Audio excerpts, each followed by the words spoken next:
On April 22nd, this is this year now, April 22nd, 19-year-old Cagney Roberts had a funeral service at Galilee Baptist Church on Martin Luther King Boulevard in Trenton.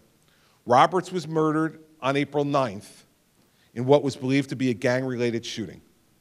He was 19 years old. So let's start with tragedy number one, that we have a 19-year-old young man who was murdered in a gang-related shooting in Trenton. As the sermon began, multiple shooters directly outside the church began firing at the attendees at the funeral. 3 people who were attending this young man's funeral were shot and hospitalized, 2 of them being critically injured. 2 other people were injured trying to avoid the gunfire and were also hospitalized. Within the next week, 4 suspects were arrested, including a young man named Samuel Vincent, 18 years old, who was arrested in connection with the shooting. Now, he was arrested on April 28th, and he was charged with possession of a weapon for unlawful purpose, unlawful possession of a weapon, defacing a firearm, and possession of hollow point bullets which pierce bulletproof vests. At the time of his arrest for the church shooting, he was already out on a $50,000 bail for a 2011 robbery, burglary, attempted theft, possession of a firearm for unlawful purposes. So he was already out on bail when he committed these crimes. He was given bail at the first time in 2011 for $50,000, $5,000 cash option. So he's out on $5,000 bail. Church shooting, the judge sets bail at $110,250, 10% cash option. But wait, so then you think, okay, he's got to come up with another $11,000 to get out of jail. No, he doesn't, because his bail bond was ultimately posted by a company called, and you'll love this, Bandit Bail Bonds. Bandit Bail Bonds advertises a low down payment, 1%. 1%. So he gets out of jail for the shooting at the church, which he committed when he was already out on bail on a firearms and burglary offense, for $1,100. Then what happens?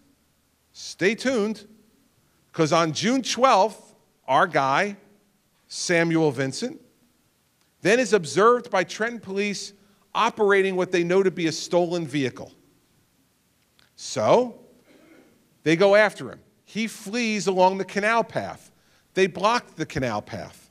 They approach the vehicle with their weapons drawn, the officers, and ask him to exit the vehicle. He refuses. He places the stolen vehicle in reverse. He strikes the police car. He strikes another parked vehicle. Then he gets out on foot and runs, and eventually is apprehended by the police and now charged with aggravated assault on a law enforcement officer, receiving stolen property for the car, possession of a weapon for an unlawful purpose, the vehicle, eluding and resisting arrest, and several motor vehicle offenses. Guess what? Bail's been set for him again. This is a guy who's committed 3 serious crimes in the last 2 months. So listen, everybody, when you hear the debate about this, I'm not trying to put people behind bars pending trial who have committed some petty offense. This is a guy who's been arrested for shooting people at a funeral. And then when he's bailed, he steals a car and assaults police officers. And by the way, was already out on bail for having an unlawful firearm, burglary, robbery. I mean, who are we trying to protect here? So today's the 25th of June. They got 5 days to pass this. It's passed through both committees. All it needs to happen is have it posted on the floor of the Senate and the Assembly.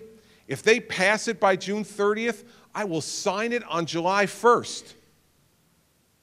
But if they don't, If they don't, remember who they're protecting.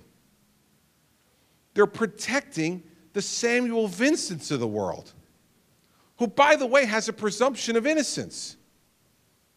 But when you've committed this many violent crimes, society, in my opinion, also has an interest in keeping him off the street until he gets the trial that he deserves.